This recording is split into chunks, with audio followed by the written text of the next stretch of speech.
9 to 10 p.m. Monday night on Liffey Sounds.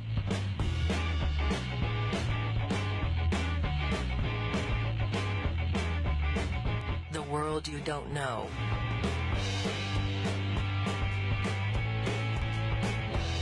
The world you don't know. 9 to 10 p.m. Monday night on Liffey Sounds.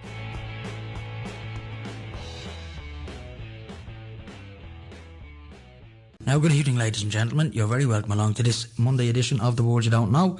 I'm with myself, Mick O'Connell, and as usual, I'm going to bring you the stories that the mainstream media don't cover, or give you a different angle on the stories that they do cover.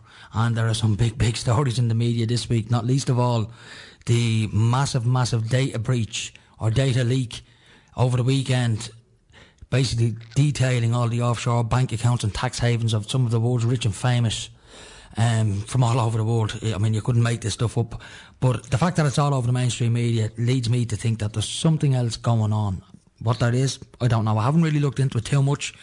As I say, it's a breaking news story, I suppose, and it's probably one of the biggest news stories for a long time, but there's a reason for it. And as I always say on this show, whatever the mainstream media are putting out is usually propaganda. So the fact that this is all over CNN, Fox News, Sky News, the BBC, RTE, all covering it. I don't know whether they're trying to play it down or not. I don't know, to be honest with you. But if, and this is a big if the powers that be don't want information about them getting out into the public domain, it can be fairly well hidden. So the fact that this is out in the public domain, this story about all these bank accounts, these secret bank accounts of the world's rich and famous and politicians, and how they skive their tax obligations and stuff like that, and hammer everybody else to pay their taxes while they siphon the money off into offshore Cayman accounts and stuff like that.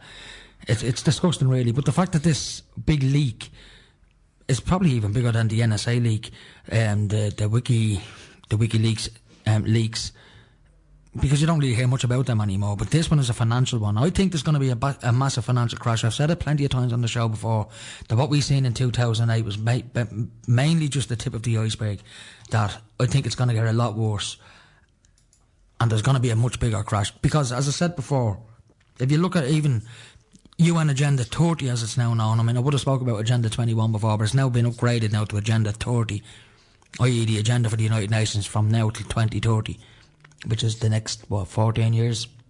And it doesn't make very good reading, folks. It's quite a scary prospect.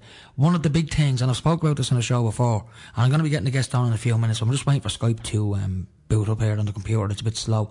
I have got a guest. I've got Alan James from Open Your Mind Radio Ireland coming on very shortly to discuss these matters with me.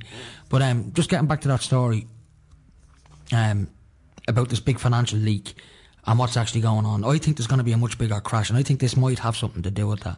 So what I'm going to do is I'm going to sign into Skype here. Skype's at the booting up there now. I actually thought I signed in a couple of minutes ago, but I'm going to type in the password, and hopefully I can get Al on then, and we can have a little chat about this, because Al has been following this story as well.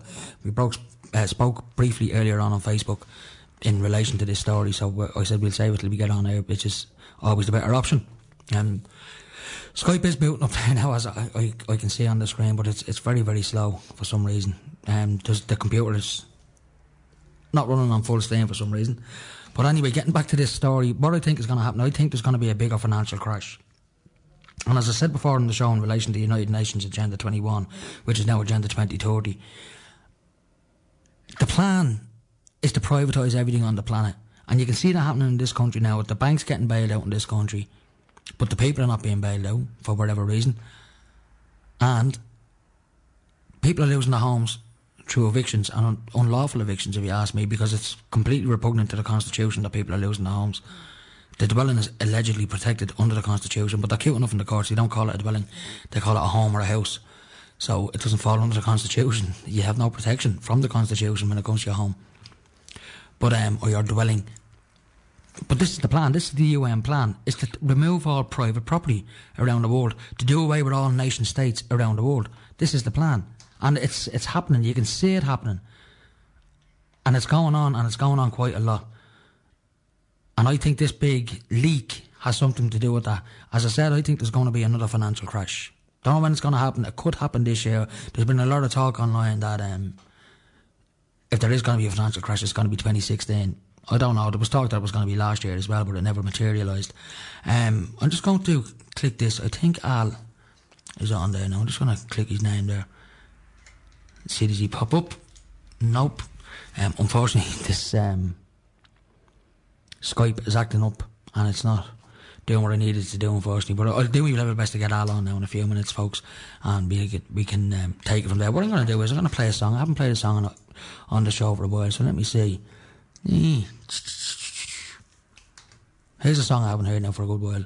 This is Daft Punk, and I only heard this the other day on the radio, so I'm going to play it again. I think it's a great song. It's that classic called Around the World. So I'm going to play that, and hopefully Skype will boot back up properly, and I'll get Al on, and we'll have a good interview. So I'll talk to you now in a couple of minutes, folks. I'm going to leave you this song. Talk to you very shortly.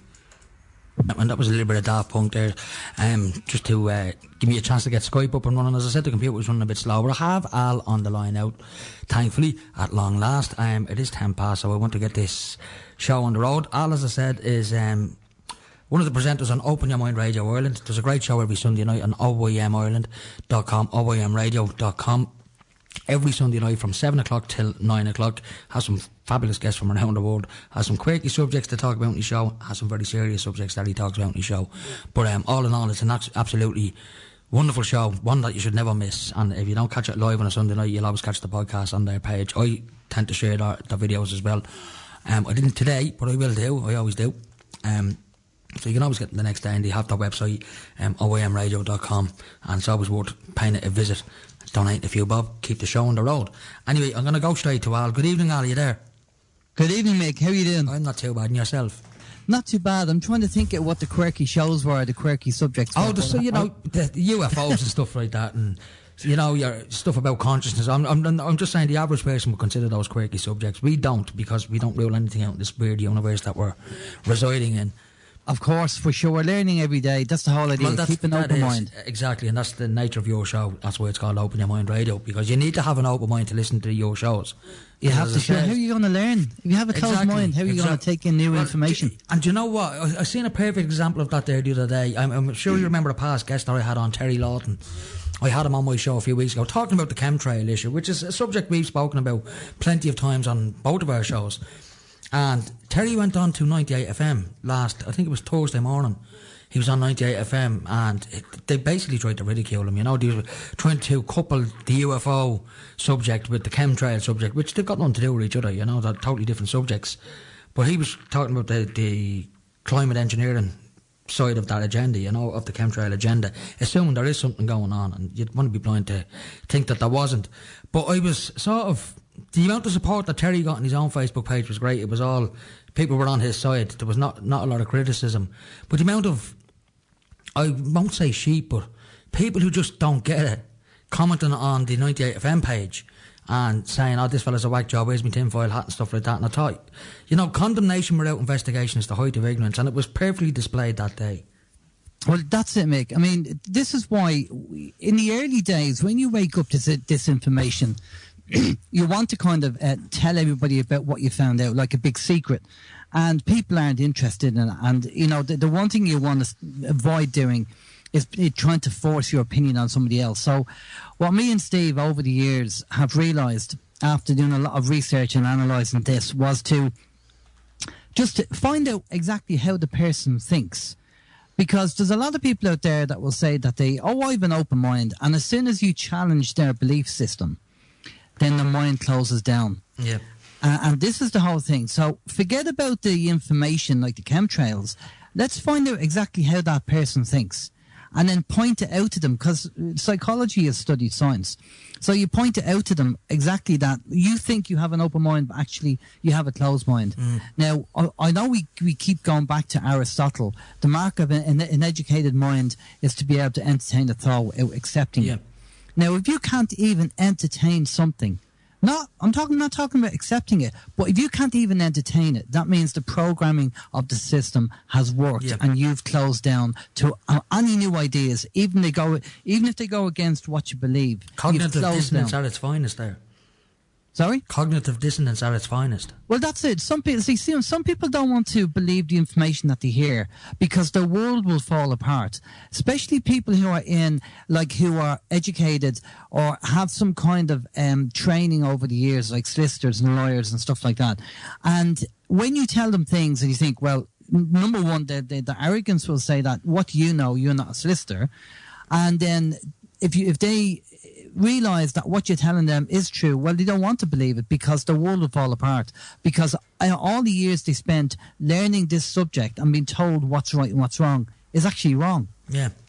And they don't want their illusion to be destroyed.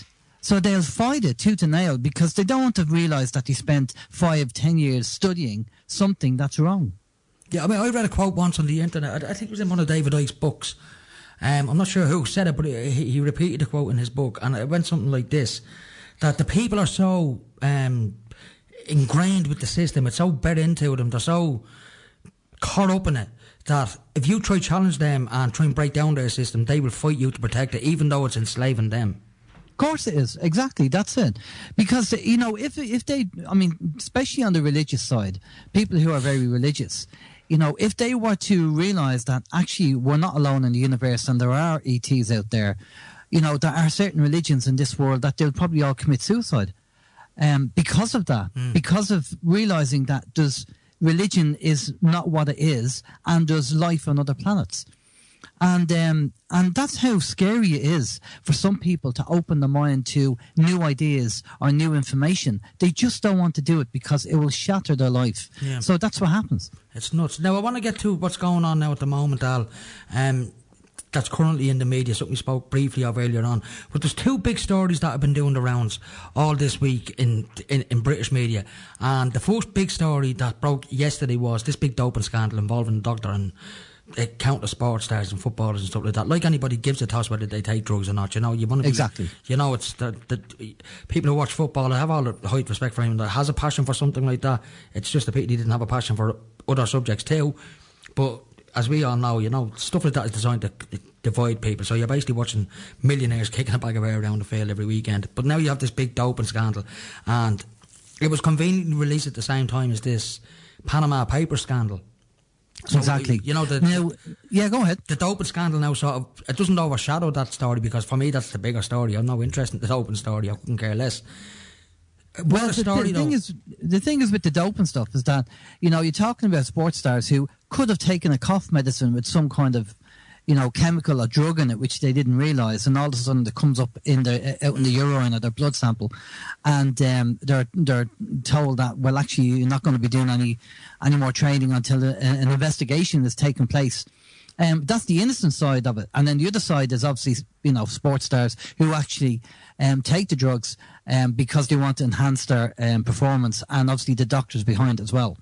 Yeah, I mean, it goes to show you how corrupt doctors can actually be, that if they're willing to do this and willing to bend over for money, which is what they're doing. But I couldn't help thinking when I seen that story, and then the news story then breaking last night about this massive data leak of the financial details and tax avoidance details of a lot of celebrities. I don't know who's named, or if any individual celebrities have been named, but politicians, basically the rich, where they hide their money, how they hide their money. What do you think is going on here, Al? I mean, I think the fact that it's all over the mainstream media, for me, it stinks to high heaven, Okay, let's rewind a little bit, okay? Now, we all kind of agree, anyway, on our show and your show, Mick, we all agree that there's a global elite, running the show. Yeah. All right? Now, we had a guest on there a couple of weeks ago called Thomas Williams from Cosmic Voice over in the States. Great information from Thomas, inside information as well. And his information that he talked about on the show sounded, it rang true to me and Steve, because he was saying, we're actually seeing it now. I do an awful lot of research, looking around the internet, seeing what's going on, trying to put all the pieces of the jigsaw together. And he said now the Illuminati, or the global elite, have now broken up into 5 factions. And them 5 factions are actually fighting each other. There's infighting going on, because it's not the powers that be, it's the powers that war. And they're fighting each other now. And certain factions have certain control. Like one faction would have control of the media, other factions might have control of the pharmaceuticals, another faction have control of the military, etc., etc. So what you're seeing now globally, and this is happening, and I'm seeing it on the internet, and as news stories come out, is that information's being dropped by each faction. You know, they're getting kind of a one-upmanship.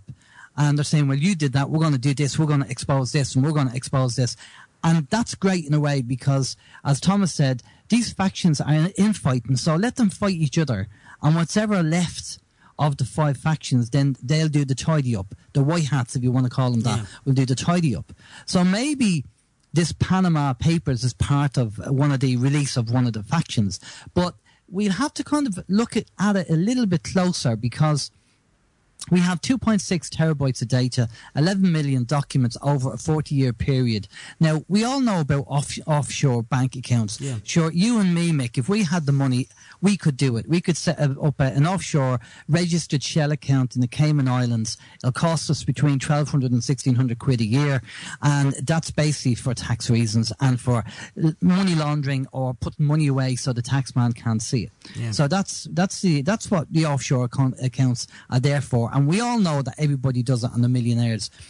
The thing is with this information, it went to this kind of news agency for journalists, and they've been sitting on this for a year.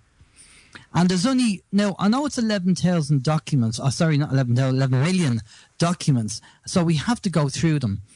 But what I've seen so far, most of the paperwork that's coming out and the information that's coming out is talking about Putin or Putin's friends or his family or his relatives or the chap in Iceland and I think Saudi Arabia, there's 1 or 2 over there.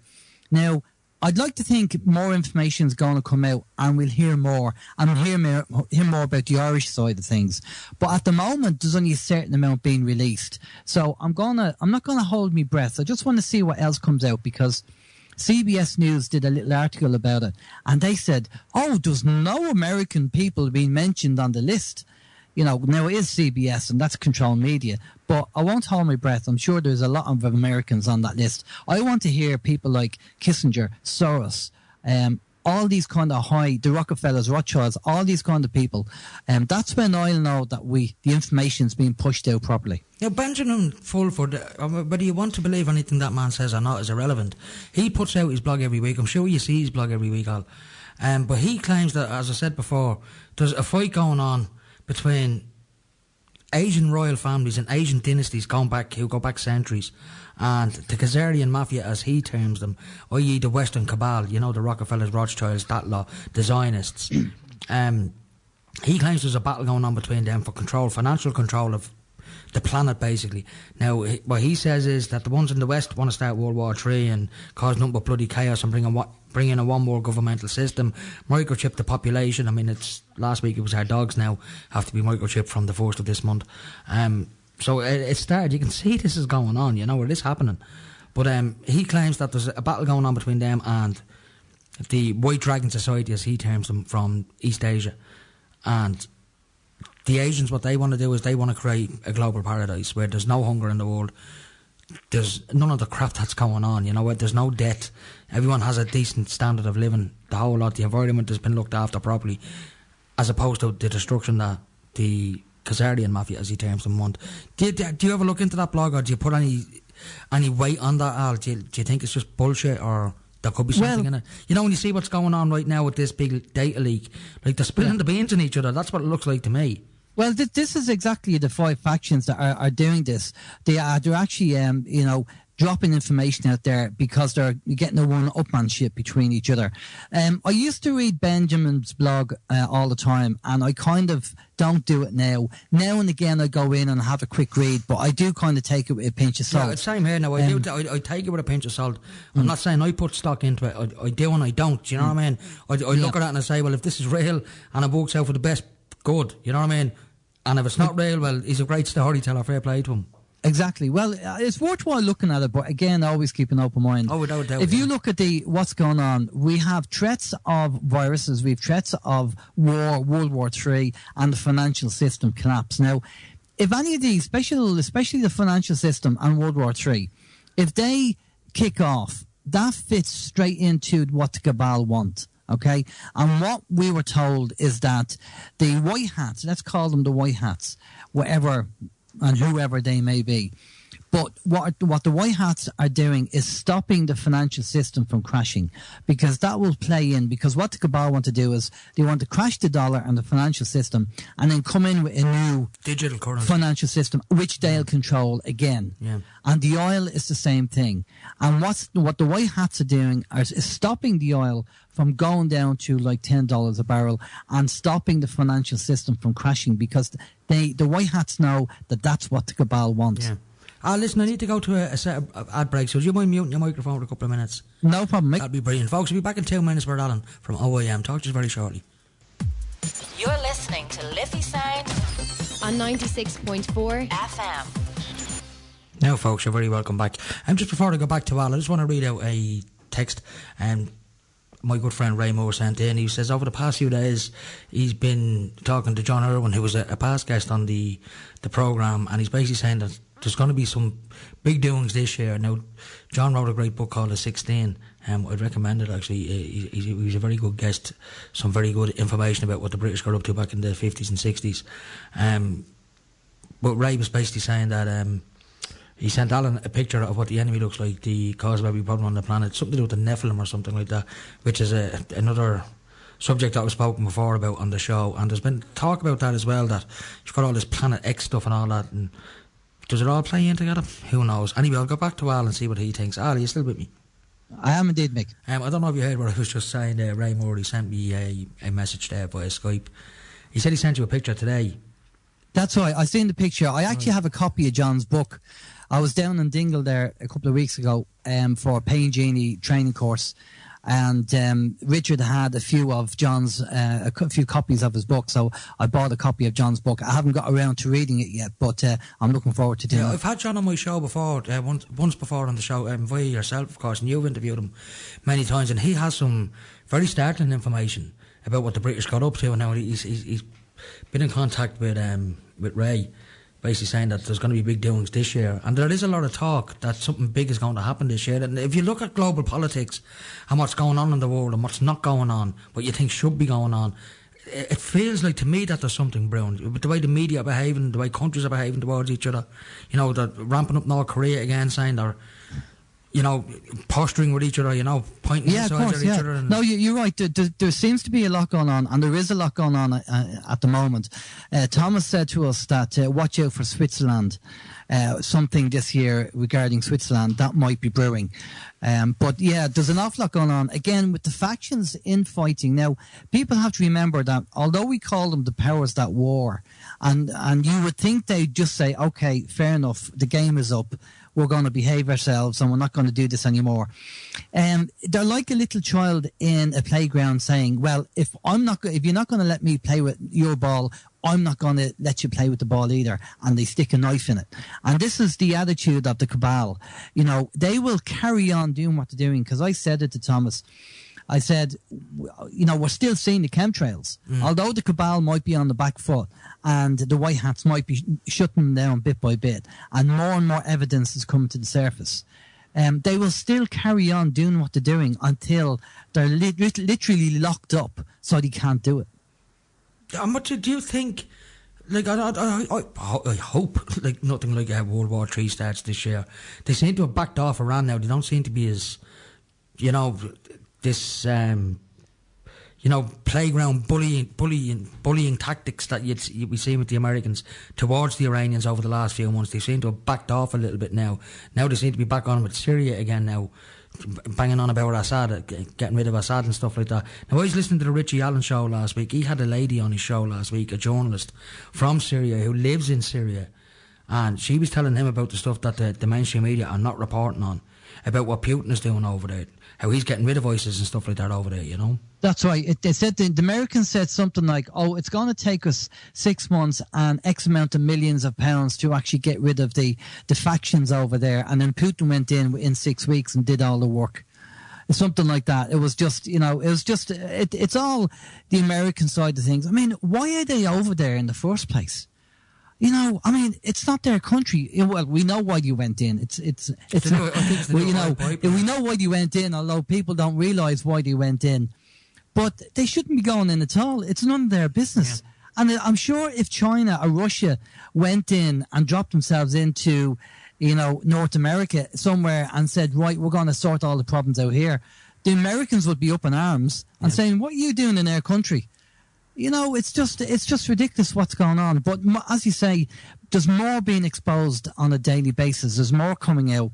And I'm not saying Putin is a white hat by any means, but he's definitely calling the shots. And I can't see America. I think they'll do what they're told, that they'll get out. They want World War III, and we have to be very careful of this. And in Ireland as well, we have to be careful of this.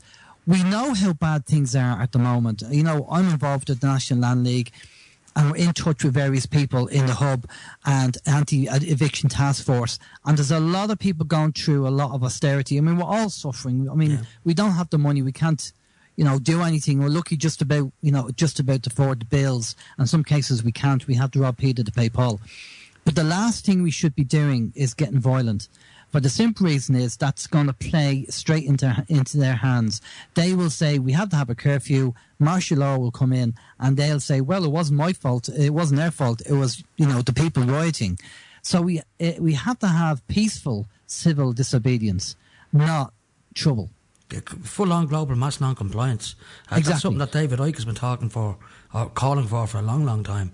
Well, Gandhi did it. So. Even Gandhi did it, yeah. It's the only way to bring an empire to its knees, I suppose, is just not to comply with it, just pretend it doesn't exist.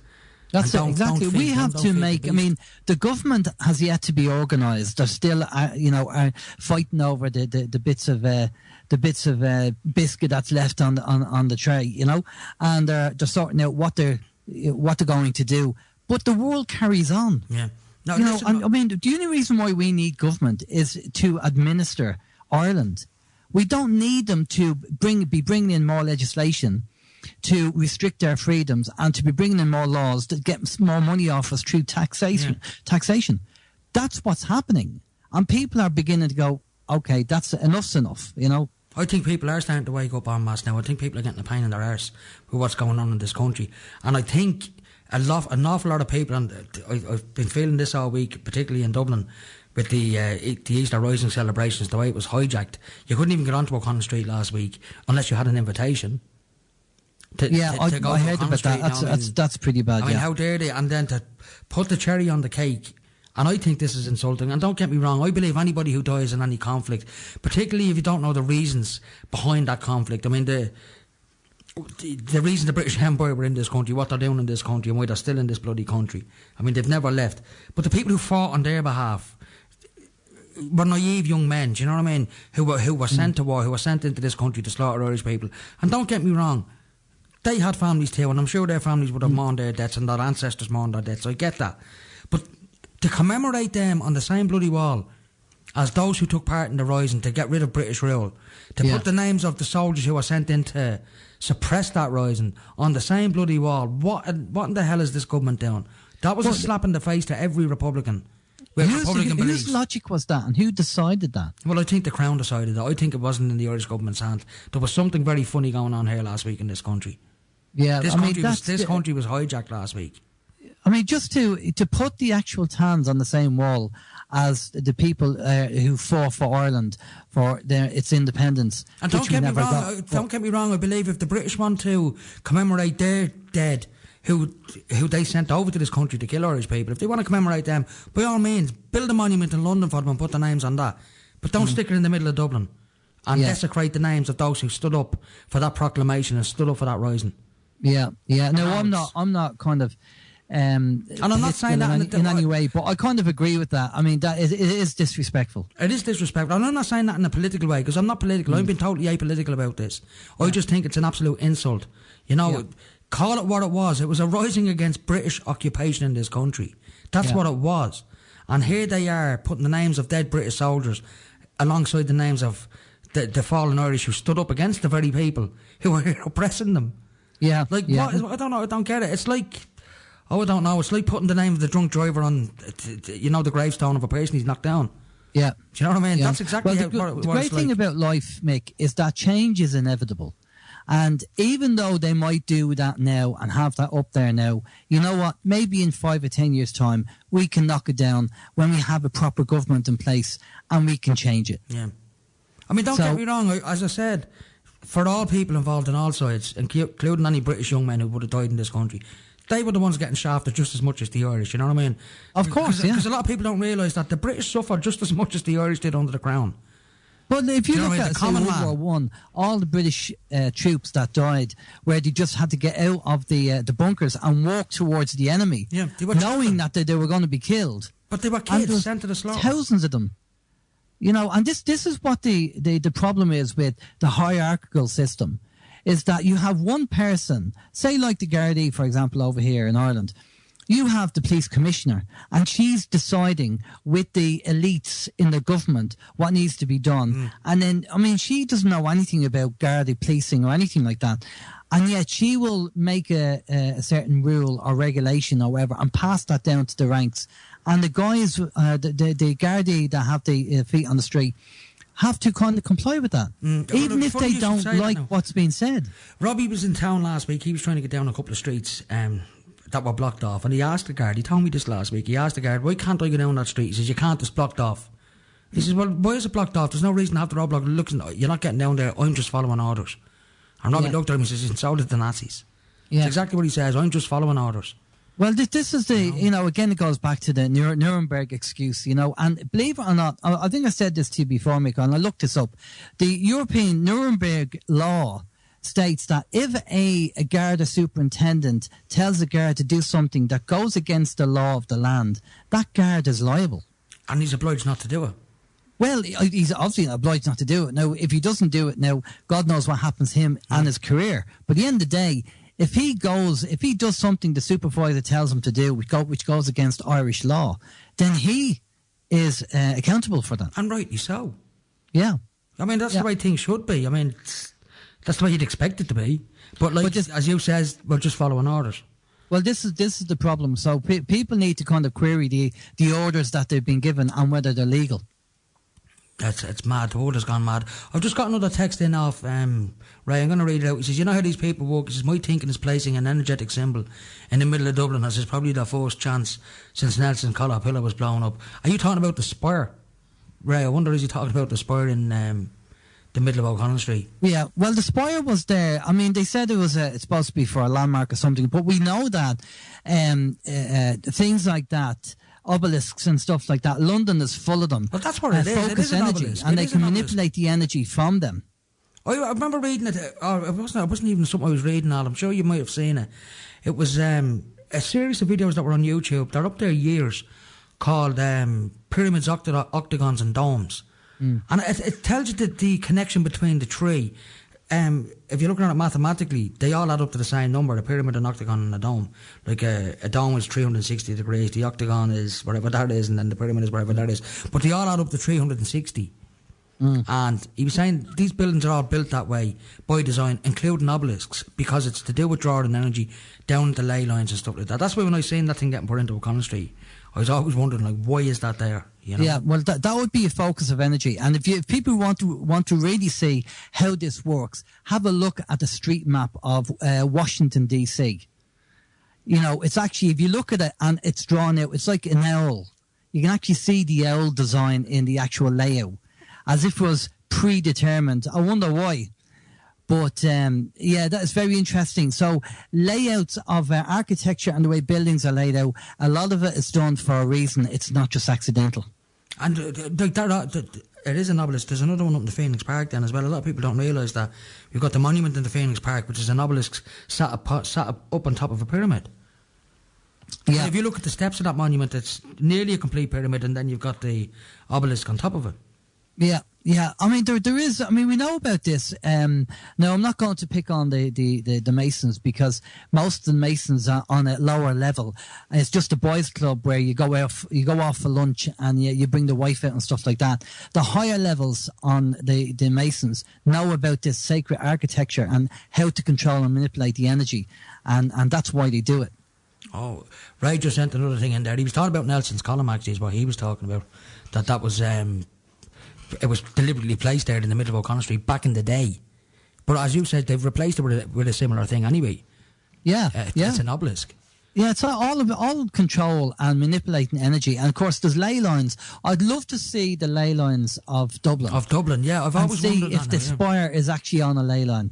Do you know another thing? I remember when I read stuff about this ley line stuff and energy and stuff like that, negative energy, positive energy. I've always wondered, if you ever look at some of like Dublin's inner city communities, they're always near spires. There's always churches nearby. You know, I'm talking about communities that are deprived communities that have, high unemployment rates, drug problems, the usual crap that goes on in the inner cities of most big towns, but in particular in Dublin. And if you look at these areas, they're always near a church. And I've always wondered, like, what the ley lines, what the energy lines are in these areas. But these areas deliberately built and filled with people, knowing that, because, where I grew up in Dublin, I grew up in the south inner city, and I've seen an awful lot of negativity, and I still see it to this day. People with alcohol problems and stuff like that, and it's the kind of stuff you don't see in other areas, even in working class areas, just particular areas where you see this kind of like hopelessness. Yeah. Well, it'd be worthwhile having a look at the ley lines and what energy is there. Now, there was, I had a chat with Walter Graham a few years ago, and he was saying that there's a guy over in the UK that is an expert at these ley lines, and when the royals are building any buildings, they call him in first, and he does a check, and then they go and build a building. Now, when Sarah Ferguson was married to Prince Andrew, she actually went and built an extension onto the house they were living in at the time without getting this chap in. And when the royals found out, they basically sent them in. He did a check, and he advised them that there should be no extension there, and they had to take it down. Now, Walter invited this guy over to his house, and Walter said, can you do a check? Because, just to check around my house to see what's going on. So he walked around the house, and he went into Walter's bedroom, and he went up to the bed, and he said, I don't know who sleeps here, but I bet they're suffering from headaches. And Walter said, this is my bedroom, and yes, I do get headaches. And the chap said, well, you're actually right on top of a ley line where you are. So Walter had to do the kind of feng shui and change things around. And when he did that, he actually his headaches went. But also, what people don't realise is, if you look at your mattress, what's your mattress made of? Springs, metal springs inside it. Metal springs. And metal springs are like, in electronics, act like a coil. So it enhances the signal. So if you have something around like a ley line or a mast or something like that that's sending out a negative signal, and you're in a bed with springs, what's it doing? It's enhancing the signal. Yeah. I mean, if people don't believe anything about ley lines and aren't like that, study electricity and you'll find out exactly what he's talking about. Al, I need to go to another break, so would you mind holding up for 2 minutes? No problem, mate. That'd be great. Folks, we'll be back in 2 minutes with Alan from OYM. Now, folks, you're very welcome back. Al, you still with me? I am indeed, mate. Right, listen, I've got about 10 minutes left, so I'm going to move away from the Irish side of things now for a minute, and I want to just move over to something that's going on in the UK, and I'm sure you've seen it over the last few days on their news, and I think it's going to even get a lot worse. This is something that was predicted a long time ago on some of the conspiracy websites. I've seen this information out there, and it's in relation to British Steel, that you were going to pull the rug from underneath the British steel industry in favour of the Chinese. Now, you've had Tata Steel in the UK now are in serious trouble, and now you've got the Chinese then a couple of days ago stating that they're going to slap a 44%, I think it's 44 or 47% tariff on steel coming into China from the UK. But they're dumping tons upon tons upon tons of cheap Chinese steel onto the European market, completely decimating the UK. And there's the guts of it, I think it's 30,000 workers in the UK. I think it's 40,000 was the figure I heard, yeah. Right, well, I stand corrected, so. I mean, this would remind you of the miners' strikes, which is something I do remember back in the 1980s when Margaret Thatcher decimated the mining industry in the UK. Well, the problem is with the whole idea in Western Europe now, we're losing manufacturing hand over fist. It's all gone over to the Far East. Now, about in 2001, I was living in London, and I spoke to a guy in an agency, an employment agency, and he had just come back from Vietnam. And he said, what's happening over there, we heard about China and India manufacturing stuff, he said, but Vietnam was going to be the new China and India. So everything's gone over to the Far East being manufactured. So if the financial system collapses, we don't produce anything in Ireland and the UK, really, and in Europe we don't produce anything. It's all kind of slave labour, and it's all done in the Far East, and that's a major concern. Now, the benefit is we are agricultural and we have fisheries as well, so maybe we have a very good chance of surviving. But as opposed to manufacturing, we do very little. I mean, this country doesn't really produce anything of note, like cars and stuff like that. Exactly, because it's too costly. That's why you have the sweatshops over in the Far East. I mean, don't get me wrong, we've got, when it comes to technology and stuff like that, we've got the, Limerick University, for example, there's an awful lot of high-tech stuff comes out of that place. And you've got Intel and stuff like that out in Leasley. But these are all global corporations. Yeah, but see, we still don't make anything. Exactly, we still don't manufacture anything, yeah. When it comes to making the actual product, it tends to be over in the Far East. So if it does transpire, now, I mean, it's going to happen now in the UK. We can see it going down. Like David Cameron was on the news there the other day, and he was saying, we're not ruling nothing out, but we won't be nationalising Tata Steel. Well, you just a minute ago said you're not ruling anything out, but that is one thing you're going to rule out. And they're frantically trying to find a buyer. Now, they're not going to get a buyer. They're going to bring in a receiver and he's going to chop that place up. That's it. And, but the funny thing is Tata Steel is a private company, right? Now, if there's obviously listeners listening to the show who might have their own business, and in the UK as well. And if their business goes down, you won't see the UK government jumping in and going, yeah, we don't want you to lose your 5 or 10 or 15, 20 staff, so we're going to give you a help out until somebody can buy our business. That's not going to happen. It never does. So, and again, the banks are the same. They're private businesses, but we as suckers and taxpayers end up through the government bailing out the banks, but they're private companies. They should be let go down the tube, because if they're, like any company, if you're not doing the right business and you're not getting the customers, then you're going to go bust. So why should we help the banking system? Now, Tata Steel, I know there's a lot of staff there, and if they lose the jobs, it's going to be pretty bad. It's still a private company, though. I mean, how does that fare out with all the other companies who are in the same situation? They might not have 40,000 staff, but they still have staff. Well, that's very true. I mean, it's you're basically speaking about the macro and the micro. You know what I mean? And yeah, the one and the same thing when you think about it, just on different scales. But I can't help thinking that this is not just going on in the UK. I'd imagine this is going on in other countries around Europe. I may not been told about it. But I think this is the destruction of Europe that was spoke about by the likes of Albert Pike when he was talking about his 3 world wars and stuff like that. He was saying Europe has to be destroyed in order to bring in a one world government system. I mean, America's already gone. It is a police state now at this stage. Well, they wanted to break the world up into 4 different areas, 4 different regions. And if memory serves me well, you have the North American partnership, then you have obviously Europe, then you have the Asian Pacific, and then you have the South American. It's something like that. It was broken up into 4 parts, and then when you break them up into 4 parts and you have them 4, you then join them together to get your world government. And this is what their plan was. And the world government as a dictatorship, it won't be a democracy. Absolutely not. It'll be a corporate dictatorship. I mean, this is what I was listening to Richie Allen the other day, and he was talking about TTIP. And the one guy he put it very, very succinctly. He says, look, this is what's going to happen. If you get a corporation in the United States who want to sell a chemical in your country, but that chemical is banned because your government knows it makes your people sick, well, then that company can then sue your government for the profits that it never made in your country. That's it. It's just ridiculous. It really, really is ridiculous. And you have to, for the politicians over here in Ireland who are, for the TPP agreement, it's just unbelievable that, they probably haven't read any paperwork. They probably went into the Dáil bar, got drunk, like the Lisbon Treaty, not read it, and just what was told. They were told by the party whip system to sign it. It's just unbelievable. They're selling the Irish people, up the river. Has our government signed up for TTIP? Sorry? Like, has our government signed up for TTIP? Has it? I don't know what the status is at the moment, but you can guarantee they're going to be told and controlled by Europe to be told what to do. It's madness. I mean, people need to really wake up to what this TTIP actually is.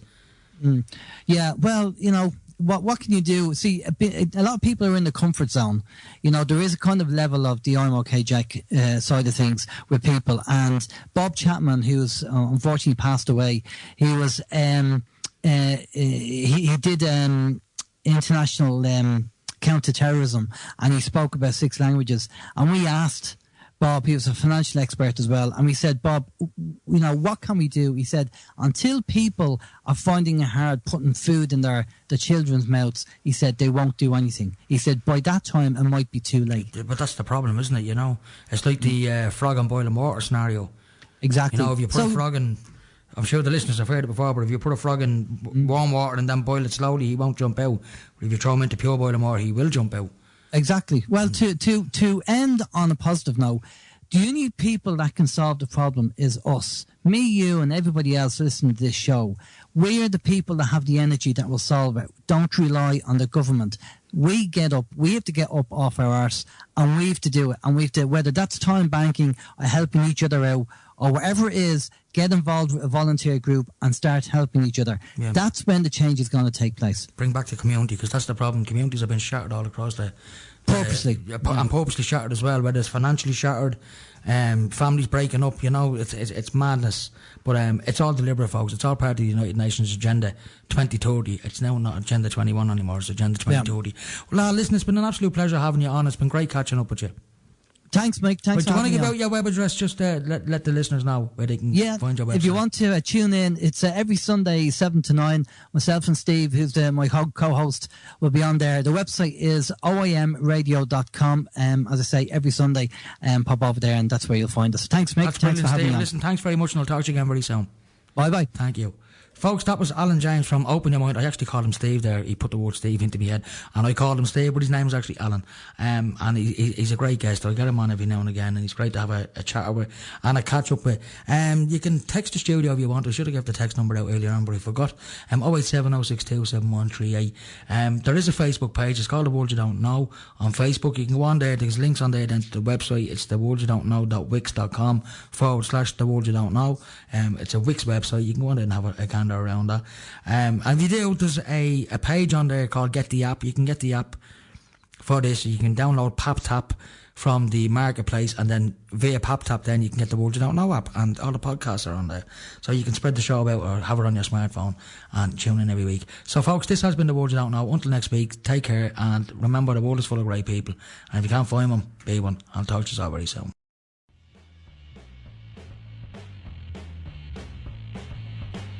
9 to 10 p.m. Monday night on Liffey Sounds.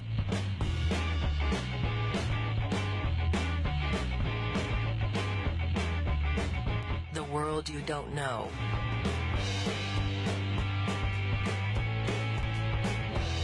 The world you don't know. 9 to 10 p.m. Monday night on Liffey Sounds.